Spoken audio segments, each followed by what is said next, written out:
Teremos agora o painel do acesso ao desfecho, a jornada do paciente. Para moderar esse painel, chamo ao palco o Marcos Paulo Novaes, que é superintendente executivo da Abrange.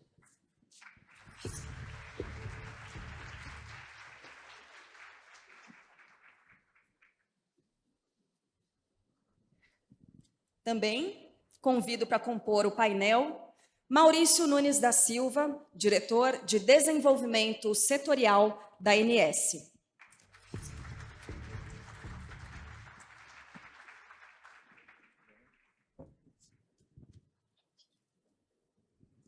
Também Vanessa Tait, superintendente de economia do Hospital Israelita Albert Einstein. Nossa representante do time das meninas. Bem-vinda, Vanessa.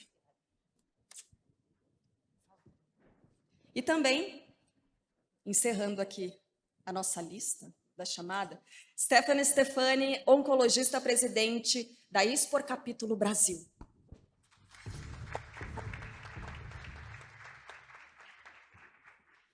Marcos, agora está contigo.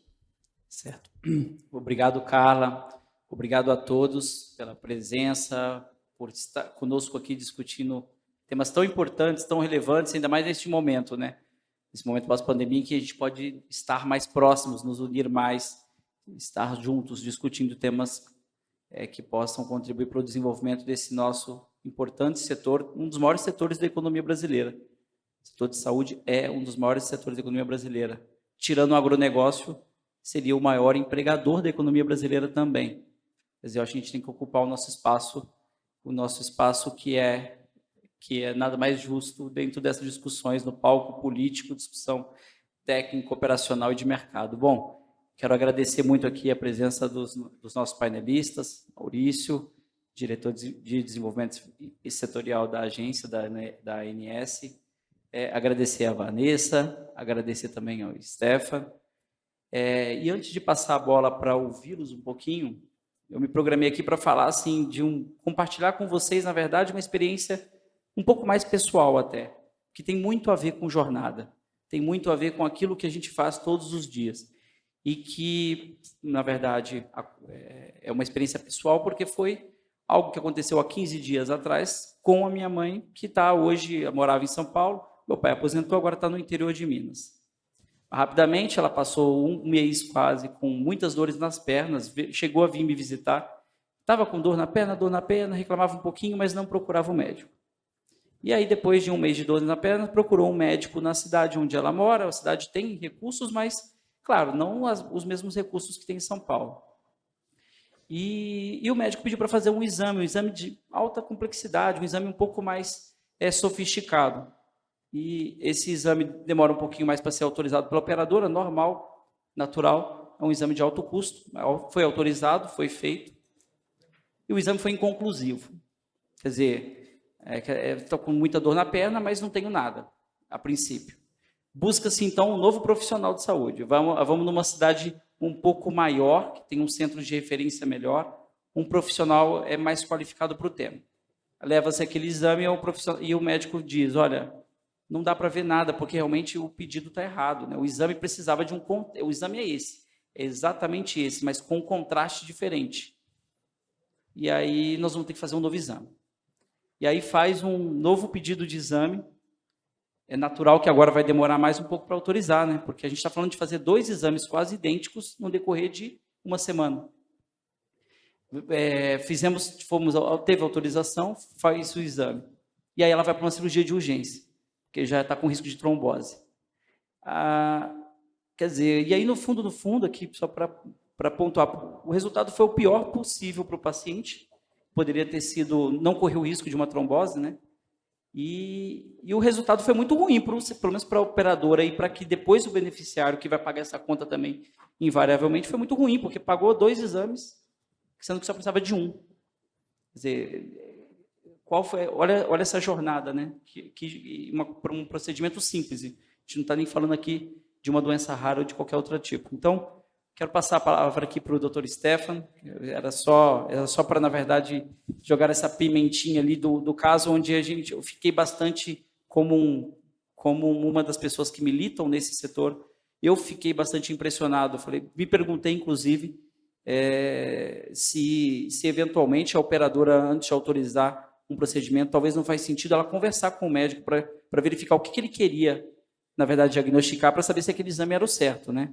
Me questiono até que ponto a gente tem que ter mais integração no setor, mais conversa, mais diálogo. Por favor, doutor Stefan. Ok, muito obrigado, Marcos. É um prazer poder conversar com vocês e particularmente sobre um tema que me é muito valioso, um assunto que me interessa muito. Eu tenho trabalhado com isso há muitos anos. Eu fiz minha formação no Rio Grande do Sul, fui para os Estados Unidos, fui para Stanford também, voltei. E logo na sequência já me dava uma certa inquietação essas disparidades que a gente tinha no sistema público e no sistema privado. E essa inquietação sempre me acompanhou no decorrer da minha carreira até o ponto que eu comecei, além da assistência, a oferecer soluções para os operadores de saúde no que diz respeito a tentar dar um pouco mais de crítica científica e botar todo mundo na mesma página. Não precisar me deparar com aquela condição de saber se o paciente tem um plano de saúde ou não para identificar qual seria a melhor abordagem. Bom, eu vou convidar então vocês agora nos próximos minutos a enxergar um pouco, e eu vou usar para o ser oncologista uma série de exemplos em câncer, mas posso assegurar para vocês que isso se extrapola para qualquer área do conhecimento médico. Bom, vamos lá. Primeiro, não tem nenhum conflito de interesses a declarar, no seu fato de eu trabalhar, evidentemente, com pacientes, e uma das coisas que a gente quer é sempre garantir que os nossos pacientes, como coletividade, tenham acesso à inovação. E, obviamente, para isso eu tenho que aprender a libertar o orçamento para poder investir em inovação. E nós também temos que reconhecer que a medicina mudou. Está muito claro para todos nós aqui que aquela intuição que se tinha muito tempo atrás, bastava sentar ao lado do paciente, conversar com ele, pedir alguns exames e chegar numa conclusão, ela deu espaço para uma medicina onde eu preciso de uma evidência científica mais robusta, de preferência estudos randomizados, e aí sim eu diferenciar o que eu tenho de desfecho clinicamente relevante daquilo que é o efeito que não é relevante. E a gente já está migrando também para um contexto onde a medicina de precisão, os detalhes do microambiente da doença me permitem fazer algoritmos, uma cognição artificial e escolher melhor tratamento para o paciente. Não necessariamente grandes estudos clínicos, porém numa assertividade muito grande. Um sistema não vai substituir o outro, é provável que tenhamos outros também. Mas a medicina, novamente, não é a mesma e, obviamente, nós não podemos ter a mesma solução, imaginar que a mesma solução vai servir para todas. Eu tive o prazer de participar desse artigo, nós publicamos na Nature agora, questão de 2, 3 meses atrás, justamente fazendo uma reflexão sobre todas as imunoterapias, por exemplo, para câncer. São geniais, são interessantes. Acima, não precisa evidentemente enxergar, é para ilustrar, acima ali daquela linha média, a gente está falando de drogas que foram aprovadas na Europa, ali embaixo, drogas que foram aprovadas nos Estados Unidos. O fato é que a quantidade enorme de novas terapias tem inundado a literatura médica. Não se consegue mais abrir uma revista médica sem ter novas drogas com novas indicações. E olha que em algum momento na minha área, a gente às vezes demorava um ano para ver um remédio novo. Agora a gente tem toda hora, toda semana, drogas novas e outras indicações. Agora a gente, evidentemente, tem que estar se deparando com uma questão que ninguém gosta muito de debater. Em todo congresso médico que me dão espaço e que eu dou aula, todo mundo está empolgado com drogas novas, com terapias novas, e chego eu lá para jogar um balde de água fria, não para desmotivar a pensar em inovação, mas para dar um choque de realidade, que é o fato de que os medicamentos são muito caros. Praticamente, isso foi publicado na Economist há um tempo atrás, onde as drogas elas estão mais ou menos entre as caras ou as muito caras, não tem mais remédio barato. Quando eu falo que elas são caras e muito caras, nós estamos dizendo que elas custam em média hoje, um entrante no mercado, uma droga nova para câncer no mercado, ela está custando em torno de $10 mil por mês. Eu não erro se eu disser que vai custar em torno de R$50 mil por mês um medicamento. O que não seria um absurdo para países que têm esse recurso e se aquilo oferecesse sempre grandes desfechos. Nós estamos falando de medicamentos que nem sempre dão a entrega que nós gostaríamos que desse. Bom, e eu lamento dizer para vocês que vai aumentar. Estejam preparados para um fluxo que provavelmente até o fim da década a gente vai ver um aumento aí de 30% do que se gasta em câncer. Seja porque os pacientes estão vivendo mais, isso é ótimo, uma boa notícia, mas, evidente, tem uma consequência, tem um efeito colateral que é o fato de se gastar mais, ou seja, porque nós estamos entrando com drogas de custo muito alto. Isso nos convida, portanto, a fazer uma reflexão, que é a reflexão sobre toxicidade financeira ou toxicidade econômica. E eu gosto de reforçar esse aspecto pelo seguinte: nós não estamos falando que o plano de saúde vai quebrar, não é nem esse o ponto. O ponto é que ele vai se tornar impagável, é diferente. Portanto, quem vai ser o mais prejudicado não é o grande executivo, que é dono do plano de saúde, como algumas pessoas, de uma forma quase paranoica, tentam imaginar. Mas são quem, de uma maneira ou de outra, não vão mais ter capacidade de manter a sua empresa com plano de saúde ou a sua família com plano de saúde. E justamente quem paga mais rápido essa conta são os mais vulneráveis, é quem está na base da pirâmide. É aquele camarada que não tem mais de onde tirar e o plano aumenta um pouquinho. Evidentemente, ele acaba não tendo condições de ficar, exceto, e aí a gente tem um outro fenômeno muito ruim chamado seleção adversa. Se ele tem alguém na família doente.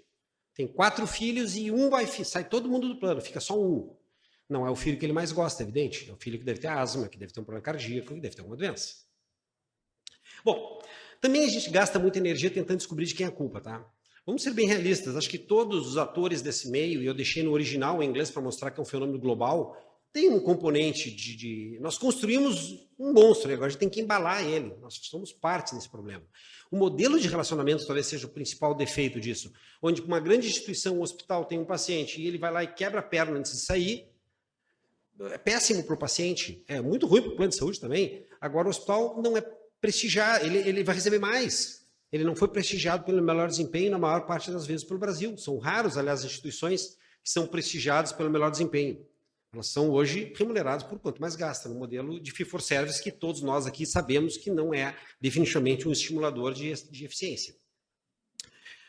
Bom, agora tem uma coisa que todos concordamos, que o cobertor é curto. Isso aqui foi publicado há mais de 2 décadas pela NICE. A NICE é uma espécie de benchmarking de saúde pelo mundo afora. É National Institute of Clinical Evidence do Reino Unido. Eles se orgulham tanto do sistema deles que vocês lembram na Olimpíada eles entraram com a bandeira da NICE dentro do Parque Olímpico. E eles dizem, olha, nós temos um cobertor curto. O que nós temos que fazer num cobertor curto é definir exatamente quais são as nossas prioridades. Se recursos fossem infinitos, evidentemente eu incorporava tudo que fosse efetivo e seguro. Ponto.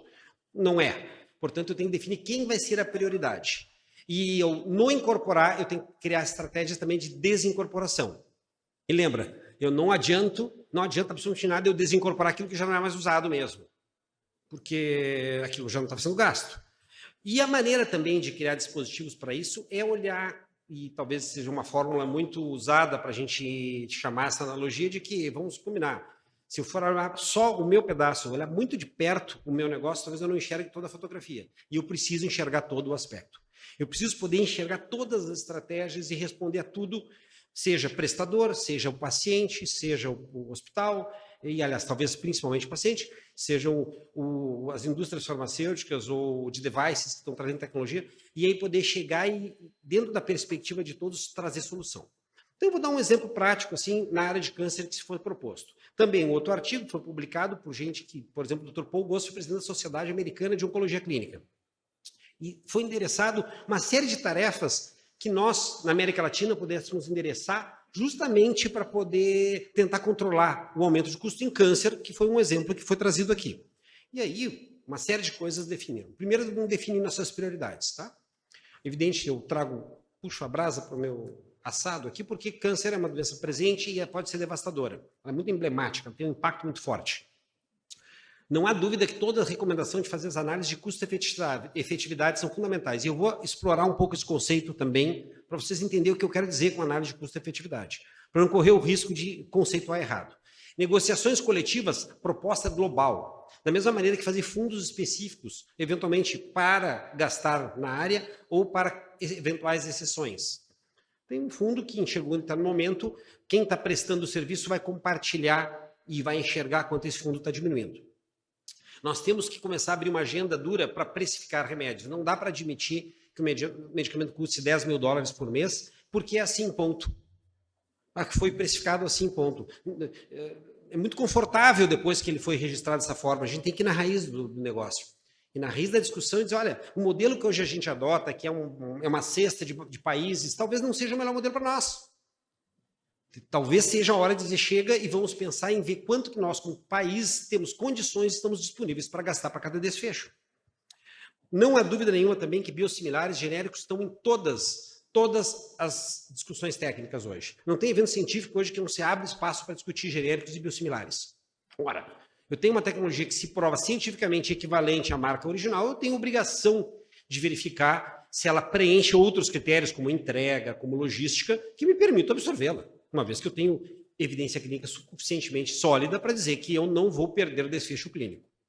Da mesma maneira que eu customizar protocolos assistenciais para o nosso país e, eventualmente, até garantir a possibilidade de incluir pacientes em protocolos de pesquisa, são fórmulas muito sólidas de tentar segurar esse rojão que a gente sabe que é muito alto.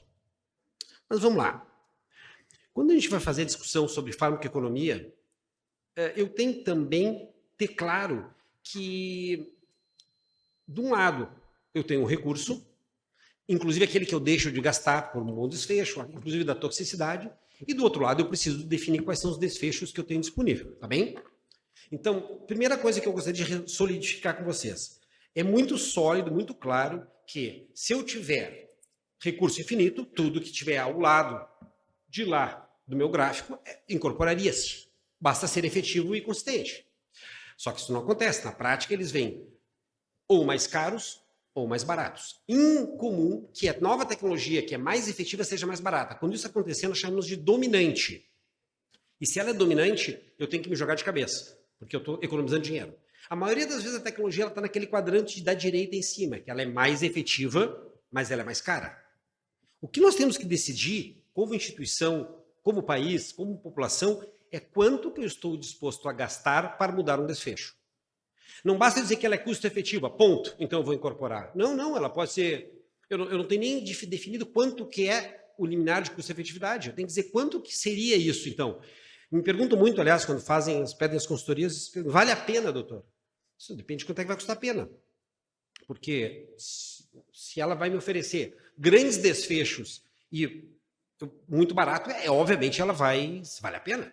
Agora, se ela tem desfechos razoáveis e é muitíssimo cara, esgota todo o orçamento, talvez eu tenha que dizer que não, mesmo sendo mais efetiva e mais segura. Por isso que a decisão é muito dura. Lembrando que esse risco é uma incógnita e nós não decidimos ainda onde é que ele vai ficar.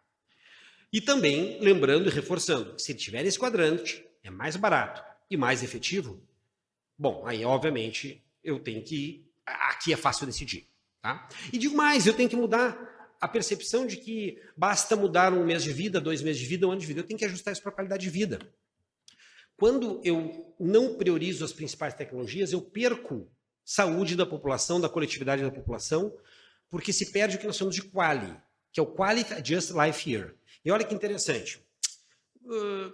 Nós temos variações da nossa qualidade de vida até quando saudável, né? Então, imagina assim, ó, nasceu... Eu tenho uma qualidade de vida boa ali, olha, é fácil, mamo e a mãe vem correndo para dar comida, fácil até aí. Aí começa a crescer, a criança tem que ir para a escola, acordar cedo, já é mais chato. Bom, aí começa a trabalhar, ganha um dinheirinho, está vivendo bem, ó, melhora a qualidade de vida. Casa, aprende a viver em cativeiro, melhora a qualidade de vida, está muito bem aqui, olha, com o superintendente do Albert Einstein, está super tranquilo. Não precisa se preocupar e tem 1 ano de qualidade de vida com muito maior do que aquele entubado na UTI. Então, na hora de eu absorver tecnologia, eu tenho que deixar bem claro quanto que eu estou disposto a ganhar em termos de quali, não só em termos de tempo. Eu tenho que ajustar isso para a qualidade de vida. E isso é um básico do nosso... E vou botar isso em tabelas, tem várias, tá? Esse quali, portanto, é uma AUC. Para quem gosta de farmácia, para quem gosta de bioquímica, é uma área sobre a curva. Então, vamos lá. Aí eu tenho várias maneiras de classificar minhas tecnologias. Tem essas que nós chamamos de MCDA. São matrizes onde eu vou poder, por vários critérios, ou análise de multicritério, por isso que o nome é MCDA, Multi-Analysis Criteria Decision Maker. O que eu faço em cima disso? Por exemplo, uma tecnologia que está curando pacientes e ninguém mais faz isso. Ela ganha mais ponto. Ela é mais uma e já tem outras que fazem a mesma coisa. Ela ganha menos ponto. A base científica foi um estudo de fase 3, grande randomizado, ótimo, ganha mais pontos. Não, é um estudo pequeno, mas era o melhor que tinha, ganha menos pontos. E aí eu vou poder pontuar e deixar todas as demandas juntos e vou priorizar aquelas que ganham mais pontuação. Bom, agora, talvez a ponto mais forte e mais importante de tudo que eu vou dizer agora é isso aqui. Hoje nós temos muitas operadoras que, evidentemente, saudavelmente, entenderam, vamos verticalizar. Vou parar de pagar um terceiro e vou ter o meu serviço propriamente fazendo isso. Só que se eu terceirizar só tijolo, eu não estou resolvendo o principal problema, que é a tomada de decisão. Vocês sabem muito bem que, mesmo eu tendo protocolos assistenciais, mesmo eu comprando melhor, os medicamentos ainda são muito caros. Eu tenho que ter a capacidade de poder sentar com a nossa rede e conversar e dizer, olha, vamos avaliar cada um tipo de demanda, vamos ver se tem opções, vamos ver se tem uma estratégia. Eu quero compartilhar com vocês custos, quero que vocês entendam isso melhor. Eu faço isso com várias operadoras, tá? E o curioso é que, frequentemente, quando a gente começava a discussão, eu perguntava, olha, eu posso tratar esse paciente com remédio X e Y, faz diferença para ti? Não, para mim é indiferente. Pô, para nós é 10 mil reais por mês a diferença. Para um paciente. Ah, não, tudo bem então. Então, essa discussão que parecia tão pequena para quem fazia a prescrição, quando ele passou a participar dessas discussões, olha, eu tenho 3 alternativas corretíssimas para tratar essa doença. Vamos escolher uma só. Todo mundo vai usar só uma, porque nosso poder de compra melhora. Pode ser, todo mundo de acordo, todo mundo de acordo. Então, na prática, o que eu faço é o seguinte, 30 minutos de reunião semanal, com várias operadoras, terça-feira, quinta-feira é o dia que eu passo o dia inteiro fazendo isso, 30 minutos onde todos os primeiros pacientes, os casos que vão começar tratamento oncológico, vão trocar tratamento oncológico, a gente discute. Farmacêutica está junto, enfermeira está junto, que sai muito bem sempre, os médicos prescritores, eu entro para balizar essa discussão, e é muito impressionante o impacto. A diferença é absurda porque as pessoas passam a perceber e se constranger de trazer coisas que não tenham muita solidez científica. Bom, mas talvez a discussão maior por trás disso é a gente tentar buscar equidade. Eu falei no início, eu volto a falar, me incomoda muito o fato do camarada entrar no consultório e eu ter que saber se ele tem plano de saúde ou não para poder escolher o remédio. Não poderia ser assim. Eu me lembro que uma vez eu estava na Suíça, numa discussão científica, e tinha um colega brasileiro junto, e ele levantou e fez uma pergunta para o palestrante, quanto tempo era entre o sistema público deles e o privado, a diferença de tempo para conseguir uma cirurgia oftalmológica. E aí o camarada não entendeu a pergunta. E aí o meu colega esse olhou e disse, cara, traduz, acho que meu inglês não está bom. Não, o inglês está bom, a pergunta que é inusitada para eles. Um camarada que tem plano de saúde, ele vai ter um quarto melhor, talvez tenha um frigobar no quarto, tem desconto na academia e tem desconto na limpeza dentária. Mas ele não vai ter um desfecho melhor, não é? É como andar no avião. Na primeira classe, você não vai ter um voo mais seguro ou vai em um destino diferente. Vai ter um voo mais confortável, mas não definitivamente um voo menos seguro ou menos eficiente. E é assim que poderia funcionar o sistema suplementar. Ele daria conforto, mas não curar mais gente ou viver mais tempo. O sistema público tem que nos buscar, tem que chegar nessa parte. E é dificílimo conseguir isso, porque ele é um modelo diferente. Mas toda vez que eu vou brigar por incorporação, eu tenho que ter em mente que essa briga não é para garantir incorporação para quem tem dinheiro, mas é garantir incorporação para quem tem indicação. E é um compromisso que nós, como médicos, não podemos abrir mão. Se vocês veem o QR Code, apontem e ele vai mandar vocês para esse artigo que eu publiquei no Correio Brasiliense, falando um pouco sobre a urgência de a gente decidir isso. E, obviamente, eu temperei um pouco as discussões de rol ser taxativo e rol ser exemplificativo. Vou poupá-los dessa discussão, que eu sei que todo mundo, quando a gente fala, dá um nó no estômago. Mas, do ponto de vista prático, eu tento levantar considerações justamente sobre a repercussão para a coletividade. Ora, a decisão de tomar a absorção de uma tecnologia ou outra, ela tem repercussão coletiva. E não é, novamente, para o plano, mas eu gero toxicidade financeira. E, para o final, tem um aspecto que é importante. Isso também foi publicado na Nature, esse não é meu artigo, mas falando sobre medicina de precisão, tá? Sobre várias doenças. Em cardiologia, em hemato, em onco, em doença reumatológica. E o fascinante é o seguinte, olha, e eles ilustram muito bem nesse cartoon, onde eu tenho uma médica, uma jovem médica, olhando para o painel genético do paciente, ele parece um pouco abandonado lá no fundo, pensando, vem cá, quando é que chega a minha vez?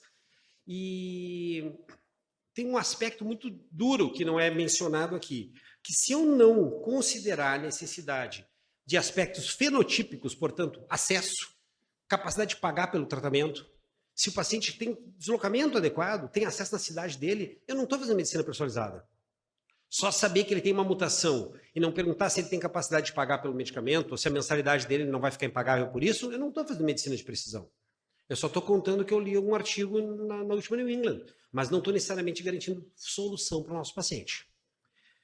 E o último slide, e esse é importante deixar bem claro, e foi colocado na palestra antes de eu sair aqui, que o colega, de uma forma muito clara, deixou, olha, minha filha não é um sinistro, minha filha é minha filha. E a gente não pode olhar para os pacientes sem acolhê-los, sem dar uma solução para eles, porque eles realmente estão passando momentos, eles estão vulneráveis, passando por um momento muito ruim da vida deles. Não necessariamente autorizar tudo para todos, aliás, nem deve ser feito isso, é prejudicial para os pacientes, mas definitivamente dar solução e garantir que eles não sejam vistos como um número é um compromisso que a gente tem que sair daqui com muita solidez. Enquanto nós entendermos que essas pessoas querem ser ouvidas, querem entender o que está acontecendo, talvez a gente elimine a maior parte dos nossos problemas. Obrigado pela atenção de vocês.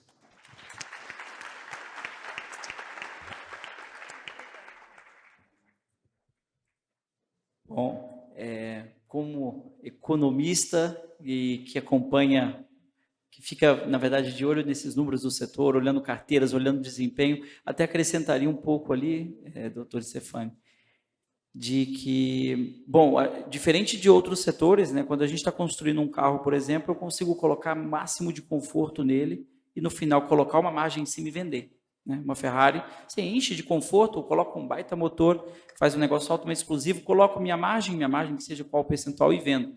Agora, o desafio aqui é que o plano de saúde não funciona do mesmo modelo, né? Porque vai ficando caro, a seleção adversa trabalha contra a gente.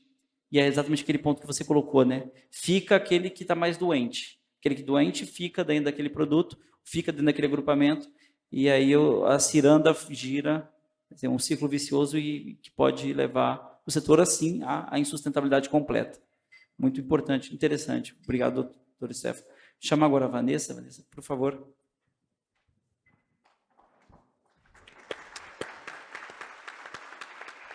Obrigada, boa tarde. Bom, inicialmente queria agradecer ao convite, agradecer a Abrange pelo convite, na figura do Renato, da Keiko, agradecer a todos os organizadores. Muito obrigada, é um prazer estar aqui. Acho que deve estar entrando a apresentação, mas eu tenho basicamente um slide com várias animações. Mas antes de passar para esse slide, eu achei o tema muito interessante. E aí, quando a gente pensa em jornada, a primeira pergunta que vem à minha mente é: qual é a jornada esperada para os pacientes?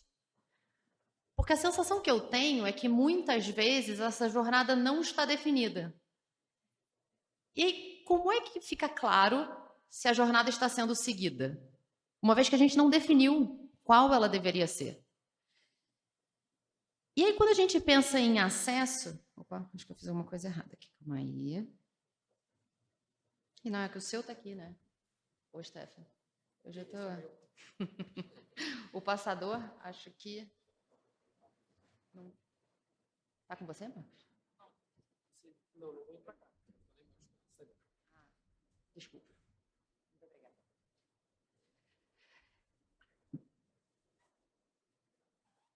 Deixa eu, calma, me achar aqui. Teoricamente assim. Não tá, não sei se não estão conectados.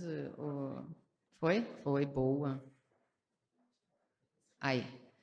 Mas assim, eu fico imaginando qual seria essa jornada, né? Vamos imaginar que eu tenho indivíduos que ainda não têm nenhuma condição clínica diagnosticada, que vão ser rastreados, né? Vão ser acompanhados clinicamente. Eu, por exemplo, tenho esse sábado a minha consulta com a minha médica de família. Lá no Einstein a gente tem um programa, a gente chama de programa Cuidar, que é para os colaboradores, e tem lá uma periodicidade em que se espera que cada um dos nossos funcionários faça uma consulta com a médica de família, tem uma tríade de cuidado. Eu vou lá nesse sábado com a minha filha fazer essa consulta, e aí a gente vai ter ou não algum exame solicitado, e vai ser feito, eu espero que tenha uma frequência de rastreamento. Uma vez que eu tenho alguma suspeita de algum tipo de diagnóstico, eu espero que eu tenha acesso a todos os exames necessários e os exames corretos, porque como o Marcos mencionou no início, não adianta só fazer exame, né? Eu tenho que fazer exame quando ele é necessário e fazer o exame adequado. Quando esse exame é feito, eu espero que os pacientes tenham acesso a uma interpretação desse exame correta. E que uma vez que seja confirmado um diagnóstico, esse paciente tenha acesso ao tratamento adequado. Se esse paciente tem acesso ao tratamento adequado, e aqui eu não estou falando só ao uso de tecnologia especificamente, eu estou falando também de equipe multidisciplinar, porque muitas vezes o paciente tem acesso ao tratamento em si, mas ele não tem a prescrição ou acesso ao tratamento de psicologia que ele precisa, de nutrição que ele precisa. Então, eu espero que esse paciente tenha acesso a esses tratamentos. Se necessário, esse paciente tenha acesso a cuidado de suporte, seja ele num cenário de doença paliativa, na oncologia, ou um cenário de cuidado de suporte para acompanhamento desse paciente. E aí sim, eu espero que esse paciente tenha tudo isso no tempo adequado. Esse é um ponto importante, né?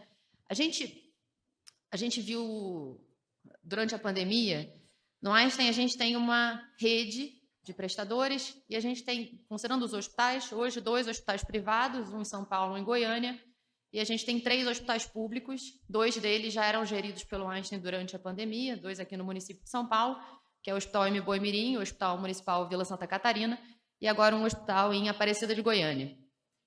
E aí a gente tinha equipes semelhantes, então os médicos intensivistas que atendiam no Morumbi também atendiam nos nossos hospitais públicos, os mesmos protocolos, as mesmas tecnologias, a gente não fez nenhuma diferença de uso de tecnologia entre os nossos hospitais, a gente tinha ECMO no SUS, e o desfecho foi pacientes em ventilação mecânica com Covid, nos últimos dados que a gente compilou, mortalidade dos pacientes em ventilação, que passaram por ventilação mecânica no Morumbi, 26%.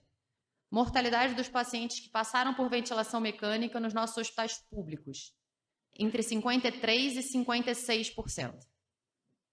Sendo que o acesso à tecnologia e as condutas foram as mesmas. Ou, pelo menos, as oportunidades de acesso à tecnologia foram as mesmas. O que era muito diferente? O tempo que os pacientes levavam para chegar no hospital e ter a oportunidade de serem tratados. E variava muito a condição de saúde de base desses pacientes. O número de comorbidades não controladas que esses pacientes tinham. Isso fez com que o desfecho fosse absolutamente diferente. Então, quando a gente fala também de avaliar desfecho, se a gente não tiver informação sobre tudo isso que eu estou falando aqui, né, sobre perfil desses pacientes, sobre o índice de comorbidades que eles têm, sobre o tempo que eles levaram para serem tratados, a gente talvez interprete esses desfechos de uma forma injusta, né? Porque se eu fosse falar de, por exemplo, nesse caso, pagamento por desfecho, e eu fosse pagar melhor os hospitais com menor mortalidade, eu pagaria melhor o Hospital do Morumbi, e aí se eu estivesse falando de um cenário que eu estaria sendo injusto, né? nessa premiação, porque não é que esse hospital está usando um protocolo, tem uma qualidade assistencial diferente. O paciente é muito diferente. Então, eu acho que, antes até de falar de pagamento por desfecho, talvez a gente tenha que falar de pagamento por adesão aos protocolos adequados. Mas aí isso me leva a uma outra pergunta, que é: qual é esse protocolo, né? Como é que a gente está tratando os nossos pacientes com câncer na saúde suplementar? Qual o percentual das pacientes com câncer de mama recebem tratamentos dentro dos protocolos, vamos pensar, do NCCN, por exemplo, né, que é o mais abrangente, talvez, que a gente tenha? Eu não conheço. Eu quero crer que em algum cenário exista esse número. Eu não tenho esse número hoje. Eu tenho dificuldade de medir esse número dentro do Einstein, que tem um baita investimento em informação. Imagino que todo mundo que trabalha no cenário da saúde tem dificuldade de medir esses números. Porque quando a gente fala de acesso, a gente acaba pensando muito em ter um plano de saúde ou conseguir agendar uma consulta, conseguir agendar um exame. Mas depois que a gente consegue ter acesso, será que não é ter acesso é mais do que isso? Eu acho que é. Ter acesso é conseguir que o cuidado feito seja o adequado. Que eu tenha a oportunidade, como paciente, de ter o melhor desfecho possível, porque eu recebi o cuidado que eu precisava. Nem mais, nem menos, né? Porque há em especial para quem é beneficiário do sistema suplementar, ou, né, que está dentro do sistema público de saúde, quem se torna um paciente, há uma sensação de que quanto mais, melhor, né? Eu acho que cabe a gente educar a população de que nem sempre mais é melhor.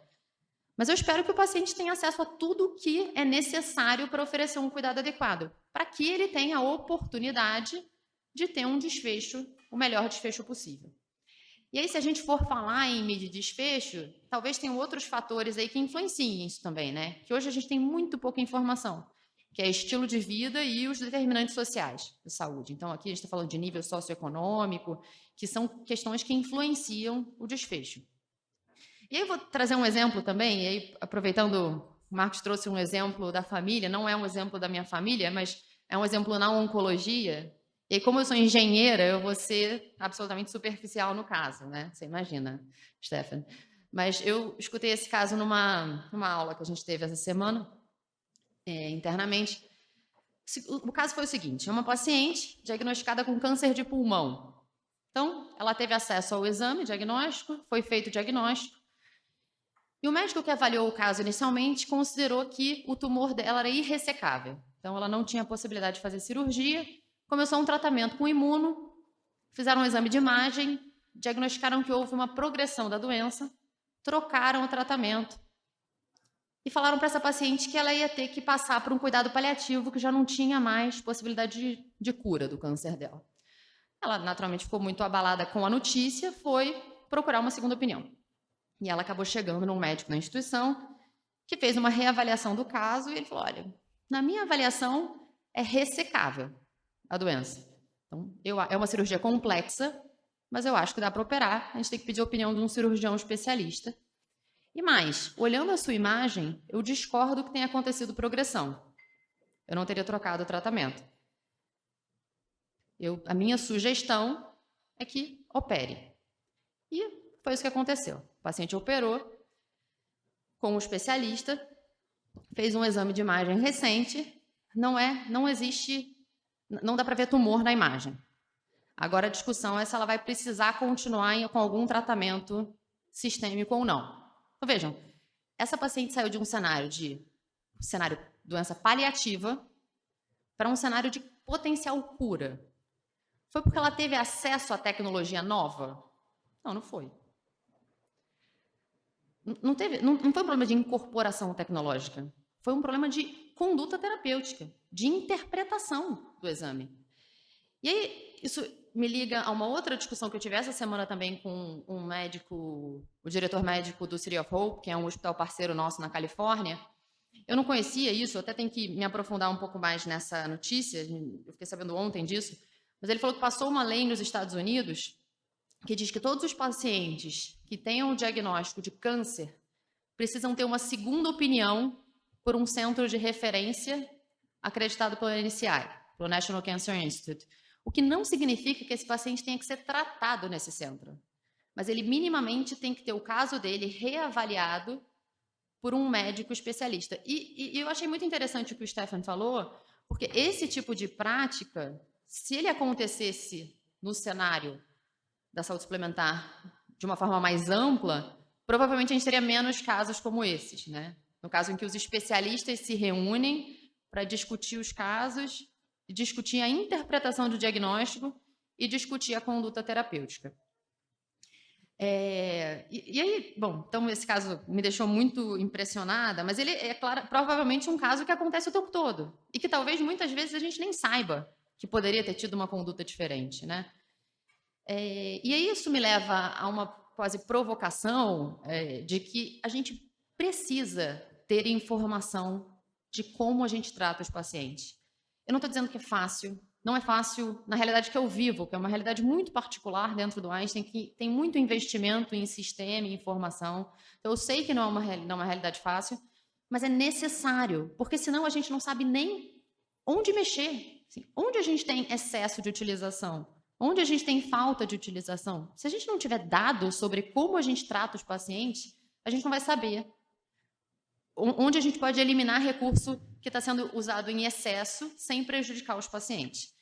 Então, e aí eu e o Marcos, a gente estava conversando um pouco antes dessa semana sobre o painel, e aí estava discutindo a questão do dado, né? Então, hoje as operadoras têm muita informação. Eu sei que como não é obrigatório o fornecimento de CID, muitas vezes as operadoras recebem informações que são pouco acionáveis do ponto de vista clínico, gerencial, porque falta muita informação. Por outro lado, eu acho que pode haver uma cooperação maior entre operadoras e prestadores, para que os prestadores, obviamente que a gente tem que respeitar a Lei Geral de Proteção de Dados, mas com o consentimento dos pacientes, que os hospitais compartilhem mais informações com as operadoras sobre a condição clínica dos pacientes, sobre o histórico desses pacientes. E aí o que a gente estava discutindo é, ok, essa operadora tem o dado dos pacientes, mas os beneficiários mudam com muita frequência entre operadoras, né? Então, mas aí eu fiquei pensando na figura da empresa, do empregador, né? Então, claro que quando a operadora é uma autogestão, a expectativa é que esse funcionário fique mais tempo na empresa e na operadora. Então, há um segmento longitudinal maior. Mas vamos pensar no cenário de uma operadora que não é uma autogestão, mas que tem que vende planos empresariais, né? Na grande maioria. Tem um pagador ali que é a empresa. Será que a empresa não pode ter uma atuação maior como sendo um hub de compartilhamento dessas informações? Nos Estados Unidos isso aconteceu. Então, houve a iniciativa de algumas grandes empresas como a GE de assumir esse papel e fazer essa interlocução com as operadoras de saúde. Então, seria quase como o beneficiário não tem a portabilidade, né, da transferência do plano. Nesse momento, já poderia ter uma autorização de que os dados também tivessem portabilidade, né?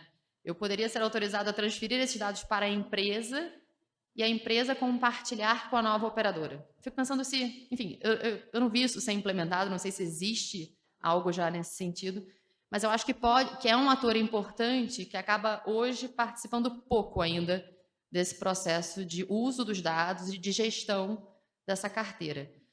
Então, era isso que eu queria trazer. Eu realmente sempre bato muito nessa tecla do dado, porque eu acho que é fundamental. E eu não acho que precisa começar complexo. Acho que a gente tem um cenário que tem muito pouca informação acionável e a gente quer partir para um cenário perfeito de informação. Não precisa, né? Eu tenho discutido isso mesmo dentro do Einstein, quando a gente fala de adesão a protocolo, e é um nome meio mágico, assim, que usa, não, a gente quer medir adesão a protocolo. Mas não existe isso, né? O que é adesão a protocolo? Não é binário sim ou não. Não, eu tenho pontos de controle ao longo da jornada, então eu tenho que definir. Tinha que fazer um exame específico. Fez o exame sim ou não? Aí é binário. Tem um leque de opções de tratamento. Usou uma dessas? Então, está dentro do protocolo. Não usou, aí eu entendo que dentro da prática clínica, e aí sempre que eu converso com os médicos, eu pergunto assim, mas não usou o que estava no protocolo. Significa que não deveria ter feito aquele tratamento? Não, depende, né, Stephanie? Eu entendo, depende. Mas eu acho que, sim, eu tenho a expectativa, como engenheira, né, como médica, de que esses casos que estão fora do protocolo sejam mais a exceção do que a regra. E que minimamente a gente consiga identificar que uma grande parte desses pacientes estão sendo tratados dentro do protocolo e que, por amostragem, a gente avalie se esses casos que estão fora do protocolo são condutas equivocadas ou são realmente condutas que não estão no protocolo, mas são adequadas. Tá? Mas é um convite aqui a gente definir esses protocolos. E aí o que eu escuto é assim, mas é muito complexo, né? É muito grande. É muito grande, mas todo mundo tem o mesmo desafio. Todos nós temos esse mesmo desafio. E eu não tenho a expectativa de que todo mundo concorde com o mesmo protocolo e que siga esse protocolo. Mas vamos pegar uma instituição de referência, vamos pegar um NCCN, que é quase que... Sim, pode ter algum questionamento, mas no mínimo para a gente ter uma referência. E aí, mesmo que alguns hospitais ou operadoras sigam outros protocolos, no mínimo a gente sabe o quanto disso está dentro desse guideline. Isso na oncologia. A gente vai ter que fazer decisões semelhantes para as outras áreas terapêuticas. E isso vai ter que ser atualizado ao longo do tempo. Mas, minimamente, a gente começa a partir de um cenário onde a gente tem informação de se os pacientes estão tendo acesso a um cuidado adequado. E, para fechar, um último ponto que eu queria mencionar é que eu acho que a gente vai precisar evoluir no cenário da saúde suplementar para um cenário em que a gente começa a criar centros de referência. Porque a gente tem esse conceito mais no SUS, né? É que a demanda é tão grande para esses centros de referência que muitas vezes eles não dão conta de atender todos os pacientes que precisam. E há uma necessidade de que esse paciente ele volte para a rede, né? Ele vai ser atendido pelo centro de referência e ele deveria conseguir voltar para a rede. Mas a gente não tem esse cenário na saúde suplementar, né? Na verdade, a gente tem vários hospitais que fazem um pouco de tudo. Eu acho que isso vai continuar acontecendo, mas para terapias muito especializadas, eu acho que há que se ter esse conceito do centro de referência. E eu ligo isso ao processo de incorporação de tecnologias, porque esse é um processo que vem sendo acelerado, né? A gente teve aí a decisão de atualização do rol mais frequente, tem essa lei, se aprovada, que aí vai tornar o cenário ainda mais complexo, mas ainda assim, mesmo desconsiderando essa lei que vai tornar tudo, o gerenciamento disso muito mais difícil, mas mesmo com a atualização do rol formal, vamos supor que uma nova tecnologia muito especializada entre no rol. Eu quero ter certeza de que só o paciente adequado, que realmente tem indicação, vai receber esse tratamento. Como é que a gente vai fazer isso na saúde suplementar?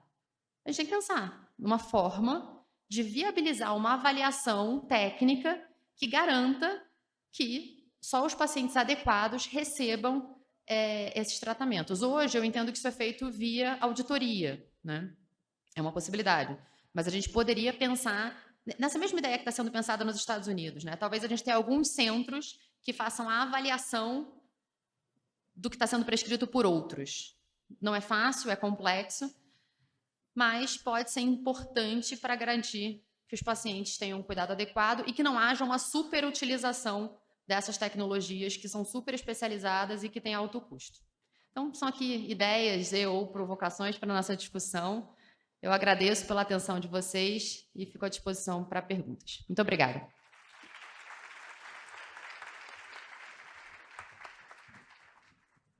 Obrigado, Vanessa.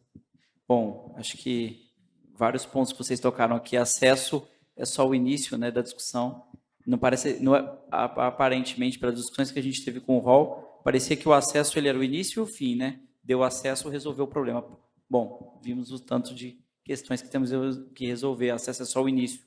Protocolo, diretrizes, profissionais treinados, tem muita coisa para ser discutida. Maurício, bom, eu passo a bola para ti. Acho que o papel do órgão regulador, a gente sabe que tem muitas das ações que a gente está discutindo aqui, que o mercado precisa desenvolver, a operação precisa ser aprimorada, a operação precisa pensar na jornada, não só da operadora, mas dos prestadores também. As informações precisam ser integradas. Muitas dessas coisas, o mercado tem que resolver. Isso é importante. Mas é o papel do órgão regulador como um condutor, né? Alguém que pode olhar mais à frente do que o mercado mais curto-prazista, é muito importante. Então, passo a bola para ti, para a gente ouvir um pouquinho. Obrigado, Marcos. Inicialmente, só pedir licença para fazer a fala daqui. Não trouxe uma apresentação. Trouxe, mas não vou fazer a apresentação. Prefiro falar diretamente. Somente quero dar boa tarde a todos, agradecer ao Renato, enquanto presidente da Abrand, pelo convite, cumprimentar a você, a Vanessa e o Dr. Stefan, cumprimentar também os demais diretores da agência que estão aqui, demais colegas. Quando a gente fala de jornada do paciente, a Vanessa até falou um pouco disso, a gente está falando desde o primeiro momento em que esse paciente tem um sintoma até um pós-tratamento, pós-consulta. Esse termo jornada do paciente, ele é um termo emprestado de um outro termo que é usado em outros setores, outros mercados, que se chama jornada do usuário, né? Que é a experiência de uma pessoa no início, no meio e no fim a determinado serviço, produto. Na saúde, é essa experiência, desde o momento que ele tem acesso ao sistema de saúde, seja público, privado, suplementar, até um pós-diagnóstico, pós-tratamento. o que a gente tem visto no setor? Essa jornada ela pode ser de uma forma coordenada ou até de uma forma não coordenada. Não estou colocando aqui de forma pejorativa esse não coordenado, mas acaba sendo um modelo assistencial que a gente hoje tem no setor, na saúde suplementar. Essa forma não coordenada, esse beneficiário, esse paciente, a partir de um sintoma, ele mesmo toma suas decisões, a qual médico procurar a partir de um sintoma, a qual especialista procurar a partir desse sintoma, de acordo com aquela a sua expectativa em relação a essa possível doença. E tem uma forma coordenada que hoje o principal modelo de atenção é a atenção primária em saúde. A agência discute atenção primária em saúde há muitos anos, juntamente com programas de promoção e prevenção, os programas de Promoprev. E o que a gente tem visto é que esse modelo assistencial de atenção primária em saúde, ele acaba sendo um modelo mais acolhedor, você tem uma coordenação do cuidado melhor, com melhores desfechos, e acaba sendo um modelo que você pode evitar desperdício. Recentemente, não tão recentemente, mas em 2019 a gente aprovou uma RN que trata do programa de certificação de boas práticas em atenção primária. Hoje a gente tem 4 operadoras que são certificadas, são 4 Unimedes de médio porte. Um volume ainda pequeno, a gente tem outras 20 operadoras que estão participando de um projeto piloto que nós temos com o Hospital Oswaldo Cruz. Nesse projeto já temos operadoras de grande porte. É coisa de 2 meses, eu fui visitar essas 4 Unimedes. E é uma experiência muito interessante, porque a gente está falando de uma modalidade operadora que os donos da operadora são médicos, em grande parte especialistas. E um dos pontos de desafio para o modelo era como você implementar uma política em que o beneficiário tem uma porta de entrada a partir de um médico generalista, de um médico da família, enquanto você tem na sua composição de sócios, né, de médicos cooperados que são sócios, diversos especialistas. Alguns desses exemplos que a gente visitou, juntamente com o programa de atenção primária, tem linhas de cuidado específicas com programas de prevenção. Então, no momento que esse beneficiário ou esse paciente ele é atendido por um médico da família, esse médico da família faz todo um check-up, um levantamento da condição clínica desse paciente, e a partir daí ele é acompanhado do início até uma possível cirurgia, um tratamento de alta complexidade. Os modelos que a gente viu que funcionam de forma mais organizada são, de fato, em operadoras que são verticalizadas. Acho que isso, de alguma forma, facilita esse processo, tanto as Unimedes como algumas medicinas de grupo. A troca de informação acaba sendo mais fácil, né? A Vanessa falou muito em a necessidade de se ter dados, e é fundamental para se ter uma coordenação, um desfecho mais adequado. Mas quais são os desafios que a gente enxerga? Todos esses exemplos que eu citei são operadoras pequenas, médio porte. Os casos que a gente tem de operadoras de grande porte com atenção primária são processos específicos, não necessariamente toda a carteira. Eu acho que um primeiro grande desafio é pensar uma solução para que a gente faça a APS crescer. Acho que esse é um grande desafio que a gente tem. A gente tem um caso aqui recente, até aqui de São Paulo, de uma operadora recentemente premiada, que tem uma estrutura de atenção primária bem interessante. Ela não é verticalizada, é um modelo até interessante, que ela conseguiu engajar os prestadores, que esse é um outro desafio, quando você monta uma estrutura de atenção primária, é importante que a tua rede contratualizada ela entenda essa proposta que você está ofertando ao seu beneficiário, e é fundamental também que o beneficiário compreenda esse tipo de modelo. Um outro desafio que, durante muito tempo, o setor se vendeu rede, né? A gente, quem lembra aí década de 80, década de 90, o grande diferencial na oferta de plano de saúde era a rede, né? Se vendia os livros, né? Com aqueles livrinhos com quantidade de prestadores. E 20 anos depois a gente botar na cabeça o beneficiário que o importante para ele é um modelo assistencial com uma porta de entrada, isso acaba sendo visto com uma certa desconfiança. Então, tem um desafio aí de mudança de cultura que é fundamental e importante. A gente tem vários desafios pela frente, a gente tem discutido muito na agência, o Paulo mais cedo, desculpa, falou da abertura da consulta pública para a próxima agenda regulatória, foi aberto hoje, né? Não lembro agora exatamente qual o período, 1 ou 2 meses que a gente vai deixar aberto até outubro. Mas a gente tem um desafio que é olhar todas essas mudanças que o país está passando, um processo de envelhecimento acelerado, o Stefano citou, isso reproduz ganhos que a gente teve com o avanço da saúde no país. Só que o país ele viveu um processo de envelhecimento em 3, 4 décadas que, por exemplo, a Europa levou 2 séculos, 200 anos. O aumento de expectativa que o Brasil teve em 40 anos, na Europa a gente teve em 2 séculos. Então, a gente tem impactos. Quedas nas taxas de natalidade, fecundidade. Isso, em médio e longo prazo, a gente vai ter uma mudança significativa nesse retrato que a gente tem hoje do setor.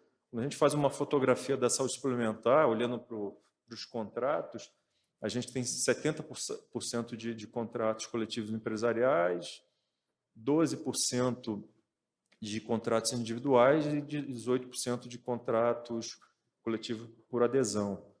Mais cedo até o Manuel fazendo uma citação em relação aos individuais. De fato, esse número de individual não passa de 20%, desde sempre oscila ali em torno dos 12%.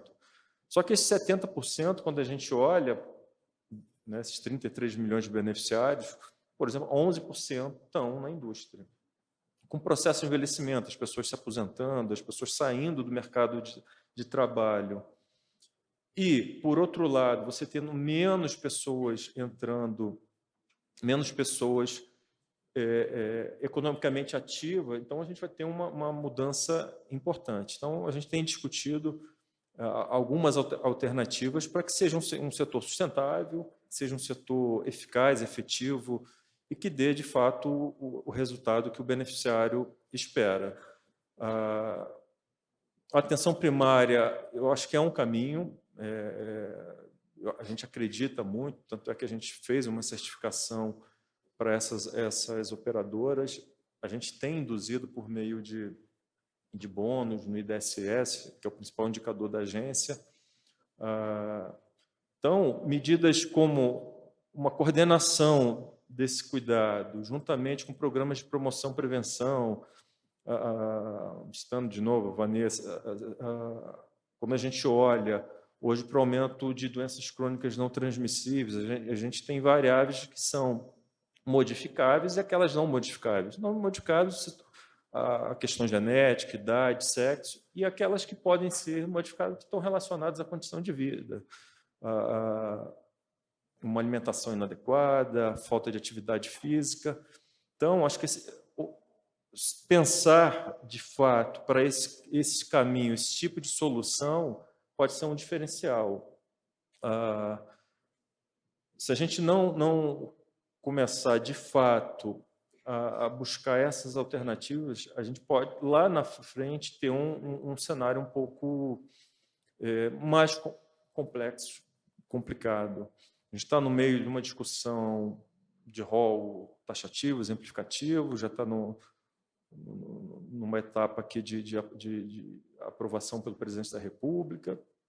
Tem o prazo até o dia 26 de setembro para saber se vai aprovar ou não o PL, mas sendo aprovado esse projeto de lei, se cria a meu ver, né, uma total instabilidade no setor, imprevisibilidade. Imprevisibilidade de todas as formas, desde aquilo que o beneficiário está contratando, saber quanto que aquele produto, né, aquele plano pode vir a custar no momento em que você pode ter incorporações quase que automáticas, a partir de uma declaração de eficácia do médico, e imprevisibilidades em outros aspectos que a gente nem discutiu. Impacta, por exemplo, no ressarcimento ao SUS, impacta operadoras não verticalizadas, de você discutir com a rede contratualizada. Como é que você discute procedimento, tabela de algo que hoje eu estou prescrevendo enquanto médico e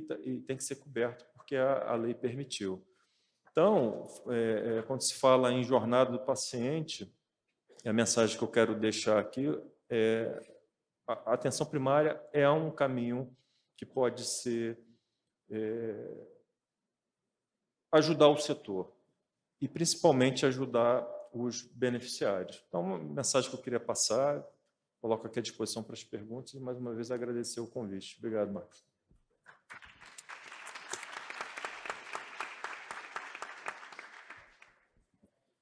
O Maurício, muito bem lembrado também, tanto por você quanto por Paulo, da agenda regulatória aberta hoje. Eu já fiz várias anotações aqui, no decorrer do dia a gente fez várias também. Acho que já é uma tarefa nossa, acho que a gente temos que voltar às nossas comissões, discutir com as operadoras e já pensar qual setor queremos em 2025. Esse é o papel da agenda regulatória do órgão regulador. Tomada de decisão de que setor que nós queremos lá em 2025, quais ações, quais resultados. Não é fácil, a gente tem que pensar bastante à frente, não adianta ser curto prazista nesse momento. Acho que são excelentes pontos trazidos e fiz várias anotações aqui para a gente poder debater. Algumas das questões também que eu tinha até já preparado para poder colocar para vocês. Eu acho que isso mostra e denota um pouco da dificuldade do setor, né? A gente está aqui falando de um setor que basicamente ele foi fundado assim, ele é baseado no seguro, no plano de saúde, quer dizer, que derivado do vínculo empregatício. Foi assim que nasceu, há 50 e tantos anos atrás. Então, 80% dos contratos são coletivos, deles 70% é o coletivo empresarial. O coletivo empresarial tem a maior rotatividade entre todos os produtos. Quer dizer, a gente está falando aqui de contratos que, em média, a gente está falando de carteiras que giram em 3 anos. A gente começa hoje com alguns beneficiários da nossa carteira, daqui a 3 anos, em média, os beneficiários são totalmente outros. Seja porque o empregador também tem rotatividade de colaboradores, seja porque o contrato migra. Isso faz com que, na verdade, a gente às vezes está mais tempo pensando em como montar o produto ou como fazer com que o produto tenha um apelo maior de venda do que, de fato, pensando, às vezes, na jornada, na atenção primária, nos protocolos, na organização. Então, assim, eu acho que é um desafio setorial a gente conseguir concatenar, quer dizer, não perder de vista o mercado, porque senão também é insustentável, preciso repor essas carteiras, mas também pensar na jornada.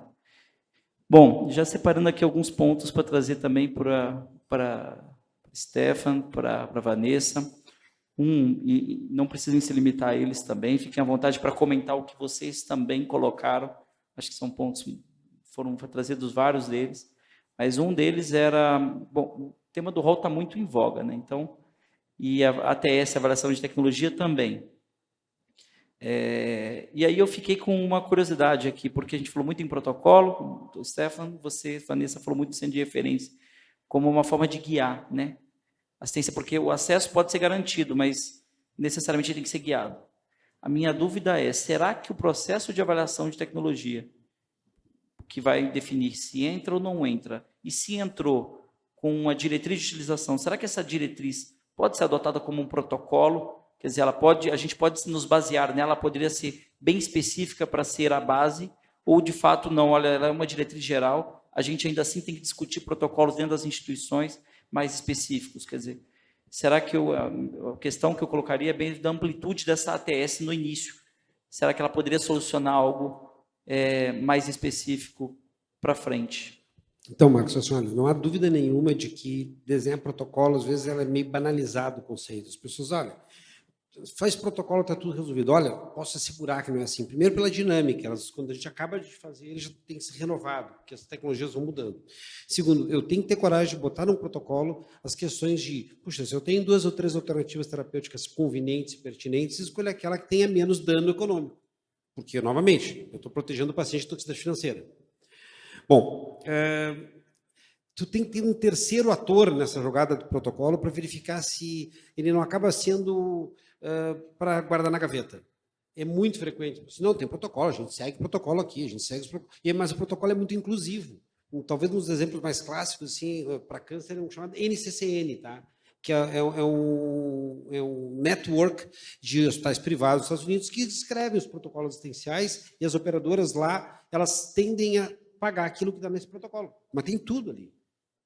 O nível de evidência 1A, que é o que a gente gostaria de ter para poder tomar decisão, é menos de 10% das decisões dentro do NCCN. Puxa, então não basta ter protocolo, tem que ser feito de forma crítica. E aí o tremendo desafio é como é que tu vai implantar e garantir que as pessoas adotem ele de uma forma prática. E uma das maneiras é como a Vanessa colocou. Então, vai premiar quem tem adoção maior aos protocolos. Eu remunero melhor aquilo que está no protocolo e tem descontos maiores para o que não está. E aí eu estou lidando com uma questão sensível. E um outro aspecto também mencionou que deixa claro que eu tenho que considerar o mundo real. Se, por exemplo, tem uma carteira que roda muito, eu construí protocolos que me protejam depois de 2 anos, o custo foi tão grande que a sinistralidade fez com que a mensalidade fosse impagável, certo? Olha, eu tenho que poder espalhar o que se chama de pagamento overtime. Os europeus estão falando nisso quando tem um medicamento genético, por exemplo, que eles argumentam, puxa vida, vou gastar lá milhões. Mas se tu pegar no tempo de vida do paciente, não é diferente do que um paciente crônico gasta. Se aquele paciente fosse ficar a vida inteira conosco, é verdade, tu dilui. E se eu não tivesse ter um desencaixe inicial. Mas se eu tiver alguma maneira de ressegurar isso, inclusive com quem está vendendo a tecnologia, para garantir que esse camarada fique conosco, ou eu seja reembolsado caso ele saia por um motivo ou por outro, talvez eu consiga inaugurar novos modelos de negócio que podem fazer mais sentido nesse modelo que, mesmo sendo tudo correto, ainda assim é muito caro. Muito acima do que nós, num país que gasta 9,6% do PIB em saúde, versus os Estados Unidos que gastam 17%. Eu não preciso dizer para ninguém aqui que 17% do PIB americano é definitivamente muito maior do que 9,6% do nosso. E desses 9,6%, mais da metade é no sistema suplementar e menos da metade no sistema público. Então, eu tenho que definir quais são as realidades para o nosso número aqui. Obrigada, Stephanie. Respondendo especificamente sua pergunta sobre a diretriz de utilização, Marcos, eu acho que a diretriz... Primeiro que existe diretriz de utilização para um conjunto muito específico de tecnologias, né? Então, para essas, acho que funciona muito também para pré-autorização até do uso dessas tecnologias. Então, eu vou avaliar se foram cumpridos os critérios especificados na diretriz de utilização para autorizar a realização daquele procedimento. Mas eu acho que não é suficiente, porque é como se a gente olhasse de trás para frente, né? Então, eu olho quem já teve a prescrição daquele tratamento e eu vejo se ele tem indicação. O ideal, na minha visão, seria o contrário. Eu olho a indicação e vejo qual foi a conduta de quem tem essa indicação. E aí eu vou te dar um exemplo. É um estudo, é um projeto clássico que a gente tem lá no Einstein, que é o de pacientes com dor lombar e dor cervical. E a gente faz a avaliação de segunda opinião de pacientes que têm indicação de cirurgia de coluna. E a gente tem esse projeto há 10 anos. Historicamente, o número se repete. O último número foi de 67% dos pacientes foram indicados para o tratamento conservador. 2 pacientes que tinham indicação de cirurgia de coluna. Então, eu posso olhar assim, eu posso olhar quem tem indicação de cirurgia, quem teve a prescrição da cirurgia, que se confirmou com a indicação cirúrgica, ou eu poderia olhar o contrário. Então, de quem tem dor lombar, qual foi a conduta adotada dali para frente? Que é um pouco mais complexo, porque muitas vezes eu sei que a operadora acaba não tendo essa informação na largada, né, de quem tem a dor lombar. E por isso a importância que o Maurício trouxe da questão da atenção primária, porque passa a ser um coordenador do cuidado desse paciente. Então, eu acho que, independente dessa... além das diretrizes de utilização, a gente ainda precisaria dos protocolos. E eu entendo que o Stefan fala sobre a dificuldade de ter um protocolo aceito entre as instituições, né? Isso é um baita desafio. Mas, ao mesmo tempo que eu me pergunto, como beneficiária, até, e como paciente, potencialmente em algum cenário, e como é que a gente, assim, dada a dificuldade de definir os protocolos, para quem é leigo, né? Para quem é não médico, como é que essa pessoa tem a segurança de que está sendo feito o que é adequado para ela, né? Será que a gente não deveria ter, assim, isso aqui é o mínimo que tem que ser feito? Dá para ter alguma... Estou quase fazendo pergunta aqui, né? Mas é só porque eu fico com essa angústia, assim, de que... Perdão, tu colocou um ponto muito importante. Tem uma iniciativa que muitos daqui devem conhecer, mas se chama Choose Wisely, tá? O que é Choose Wisely? Para quem não conhece, eu recomendo que para cada especialidade médica uma lista de coisas que não devem ser feitas, tá? Eu não preciso, talvez, me concentrar, eu tenho espaço para me concentrar naquilo que todo mundo é consenso não deve ser feito. Não, eu tenho certeza aqui que vocês já fizeram uma revisão médica T3, T4, TSH. Assim, e se tivesse T5 ou T6, eu queria fazer junto também. Não tem sentido nenhum. Tá? Pacientes com T3, só tem sentido pedir T3 em pacientes que têm hipertiroidismo com um T4 normal, porque eles podem ter uma T3 toxicose. Em hipotiroidismo, está errado pedir T3. Está errado, não tem outro nome. É inadequado, certo? Então, se eu conseguir me concentrar em tirar essas atrocidades, já está suficiente. Eu conto uma história de um rapaz que veio consultar comigo, e aí eu inverti um pouco a história pelo seguinte, ele chegou com um envelope que não conseguia nem fechar. E eu disse, desculpa, eu não vou nem conversar, eu fiquei curioso. Pode ser? Pode, doutor, vai lá. Abri e tinha 72 exames, tá? Inclusive, um deles era o CA125. 125, marcador tumoral para câncer de ovário. Ele não tinha câncer de ovário, isso eu posso te assegurar. Bom, aí eu perguntei, o que houve contigo? Ele disse, doutor, eu vim aqui porque eu perdi 10 quilos. Eu disse, opa, 10 quilos é um bom peso. Em quanto tempo? Eu estou há 6 meses e perdi 10 quilos. Mudou alguma coisa na tua vida? Bom, eu parei de comer carboidrato e estou correndo 3 vezes por semana. Você não precisava 72 anos para ver que ele perdeu peso para a saúde, não para a doença. E eu fiz a coisa mais barata do mundo, que é conversar com o paciente, anamnese.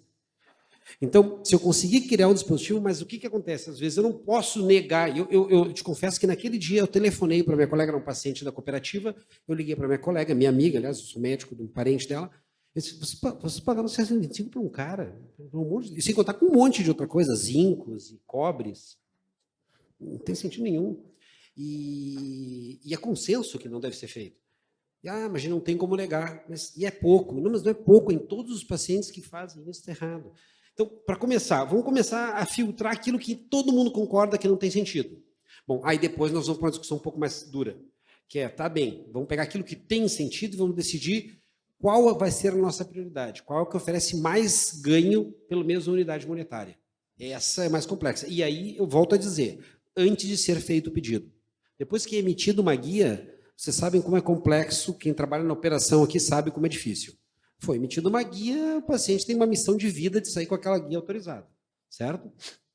E vocês sabem muito bem que atravessar a rua e conseguir uma liminar judicial é muito simples. Eu não tenho nada contra os advogados, por favor, tá? Inclusive, eu tenho uma irmã que é advogada, então eu comprei para ela um livro chamado Advogados e Outros Répteis. Brincadeira, vou ser preso daqui. Não, eu estou brincando. Mas fato é, e não é culpa dos advogados, agora eu estou falando sério, o médico deu o laudo. Tá? O advogado fez o trabalho dele, o médico me deu uma guia. Então, se a partir do momento que eu conseguir antecipar a discussão antes de ser emitida a guia, eu reduzo drasticamente o emblema. Só que não é fácil, não é todo operador que consegue operacionalizar isso. Mas eu não tenho dúvida nenhuma, naquelas que têm espaço para fazer isso, é transformador. Bom, e eu acho que também tem um ponto importante, né? Às vezes a gente fica de olho naquele alto custo, sendo que o desperdício está em algo barato, mas muito frequente. Evidente, né? Essa é uma fato que nós conhecemos, mas que é tão difícil da gente consertar, dada a percepção de que o que é barato, é muito simples, é rápido, vamos cobrir.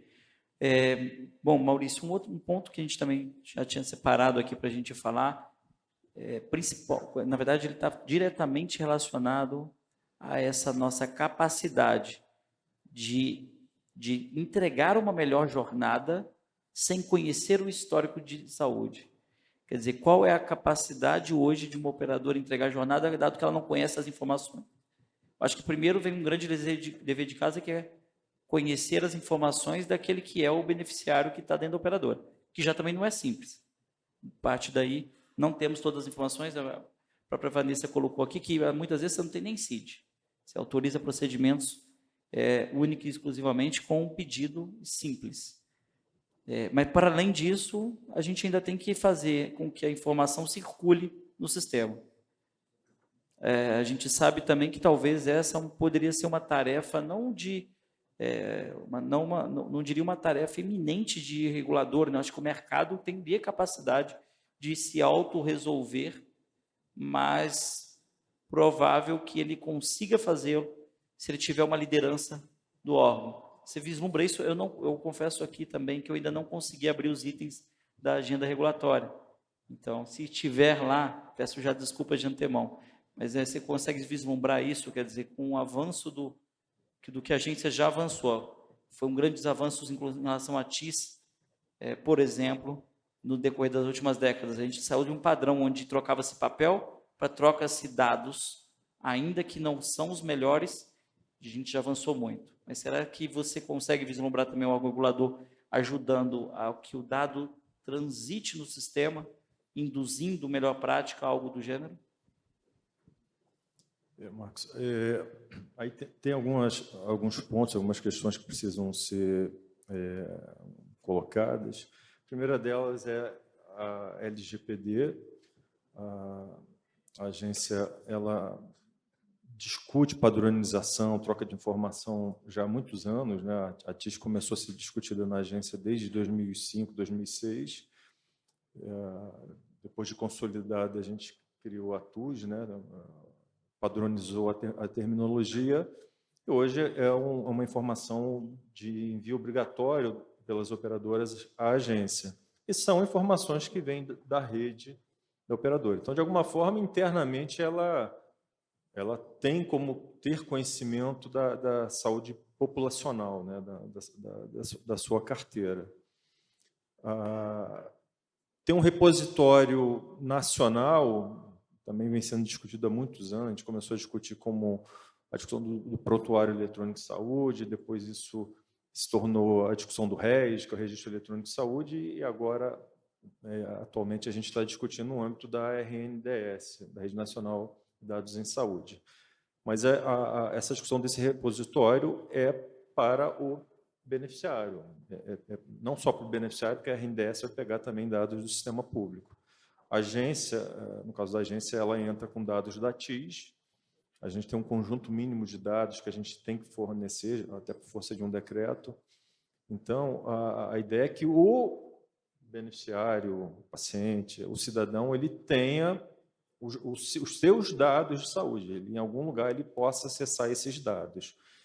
Esse transitar dos dados entre a operadora, isso ainda, de fato, não existe. Teve um debate inicial com a discussão do Open Health, mas caía na discussão da LGPD. Você não poderia passar dados de um beneficiário, de uma operadora para outra, sem que ele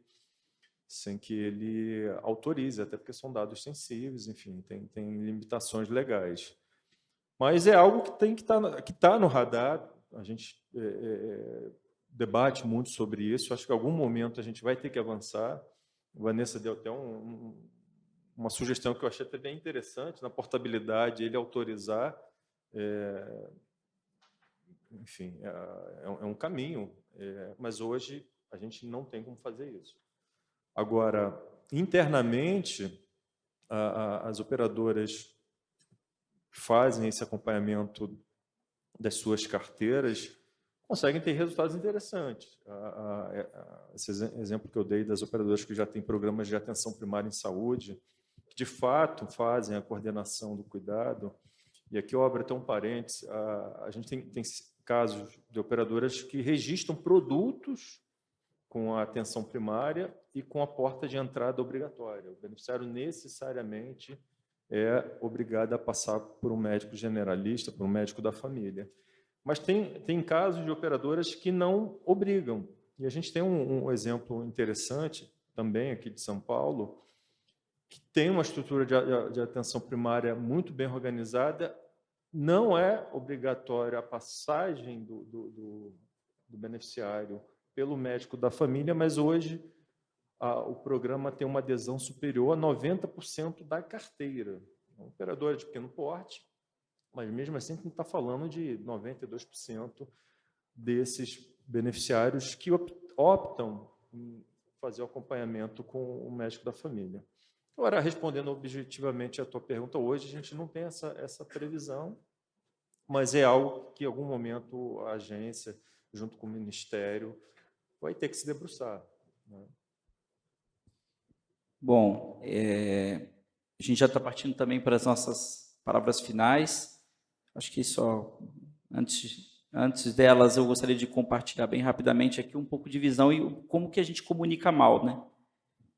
Há pouco, um tempo atrás, a gente estava, na verdade, conversando com um profissional da mídia, de jornais, e ele estava perguntando o seguinte: pois é, mas as operadoras começaram a vender agora esses planos com rede reduzida, né? Porque é para reduzir preço, esses planos inferiores. E aí eu me perguntei como que a gente comunica mal, né? Por que um plano com rede reduzida é inferior? Quer dizer, vocês dois colocaram de forma muito ponderada, brilhante, trazendo que outros países estão adotando centros de referência, e aqui quando a operadora, por exemplo, fala, olha, eu vou concentrar meus procedimentos cirúrgicos cardíacos em um hospital, meus procedimentos em outro, vai ser o quê? Eu vou concentrar equipes, vou concentrar profissionais ali que vão estar atendendo aquele procedimento, em prestadores, provavelmente eu vou ganhar eficiência, porque eles vão fazer mais procedimentos e vou conseguir uma tabela melhor, quer dizer, eu estou ganhando eficiência em todo o modelo. Aí, só que isso é entendido pela sociedade como um plano inferior. E aí eu acho que a nossa capacidade de comunicar, olha, isso aqui, o que nós estamos fazendo é vendendo uma melhor qualidade, uma recuperação mais rápida, provavelmente, com um profissional mais preparado e de forma mais eficiente. E a gente precisa comunicar melhor. E aí, só para passar para vocês aqui para palavras finais, se vocês pudessem assim selecionar, falar, olha, quando a gente pensa em jornada, em eficiência, tecnologia, futuro, vai ser assim, uma mensagem. Qual vocês dariam, por favor? Eu acho que a mensagem hoje está bem clara, senhora. A gente chegou no momento de necessidade de ser mais criativo do que a gente sempre foi, tá? A gente precisa buscar modelos, porque, muito claro, qualquer cálculo atuarial que vocês fizerem pode até aguentar até algum tempo, mas se a gente não construir um modelo de negócio totalmente diferente do que está conseguindo, com a incorporação de tecnologia do jeito que ela vem vindo, e vem trazendo dados que a gente tem que reconhecer, são relevantes, estão cumprindo o critério regulatório. Se o critério regulatório era ter todo estudos de fase 3, com ganho prognóstico, isso está acontecendo. Só que elas vêm muito caras. Então, se a gente quer tornar isso realidade, vamos ter que criar um modelo de formato muito criativo. Isso não se resolve, evidentemente, numa discussão tão rápida. Tem que haver um esforço tão grande quanto foi o esforço para ser inovador na tecnologia, para ser inovador na solução. A minha mensagem é que não podia fugir do tema da informação, mas especificamente acho que tem duas iniciativas que são super importantes. A primeira é a educação do público geral, né? A educação da mídia. Ontem a gente teve essa semana um fórum no Einstein com o IHI, e a gente teve um momento especificamente, uma sessão com jornalistas para discutir temas de saúde e um processo de educação, letramento mesmo, para falar de saúde. Eu acho que tem um papel muito importante de educar a mídia e educar os pacientes para saber até o que é relevante, né, no cenário da saúde. E falando de informação, eu tenho feito uma provocação recorrente, talvez aqui já tenha escutado isso, mas eu tenho certeza que quando vocês viajam e vocês vão para um hotel, vocês entram no TripAdvisor, no Booking, e vocês procuram informação sobre cordialidade, limpeza, conforto. E vocês chegam naquele hotel já com algum grau de expectativa do que vai acontecer. Quando a gente entra dentro de um hospital, a gente não faz a menor ideia do que a gente espera que vai acontecer. A gente não sabe qual é a taxa de infecção daquele hospital, qual é a taxa de mortalidade do procedimento que a gente vai fazer, qual a expectativa de ganho que eu tenho com o procedimento que eu vou fazer. Então, fica aqui uma sugestão de que a gente comece a cobrar das instituições de saúde a divulgação dessas informações. Muito obrigada.